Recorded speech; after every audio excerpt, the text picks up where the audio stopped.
Hi, ako na naman to, si Berto, yung dating vlogger sa Pilipinong Katoliko. Yung pinalakihan kong church ay Pentecostal Church. Ito yung denomination na focus ay tungkol sa gifts of the Holy Spirit, at tungkol sa speaking in tongues, mga ganyan. Yun yung church na kinalakihan ko since when I was, I think, 4 years old. Then, nung nag-high school ako, doon ako naka-encounter ng Christian from other denomination. Meron akong classmate na Baptist. Natuwa ako nun kasi karamihan ng mga classmates ko, syempre puro mga Katoliko.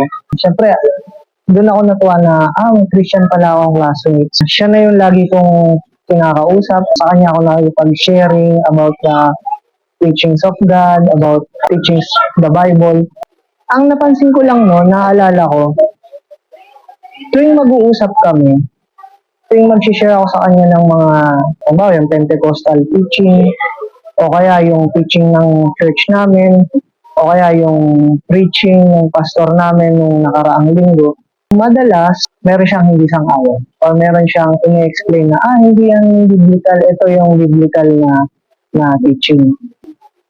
Medyo na hindi pala porke pareho kami Christian, pareho din yung paniniwala namin. Mas marami pala kaming pagkakaiba.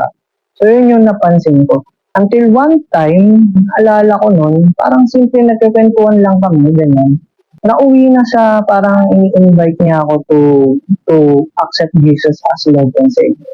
So, ginawa ko naman, and for my point of view, that was my second time, parang pangalawang beses ko nang tinanggap si Jesus as Lord and Savior. Pero sa kanya, parang yun pa lang yung time na tinatanggap ko si Christ. Yun yung memory ko na first time encounter with other Christians or Christians from other denomination.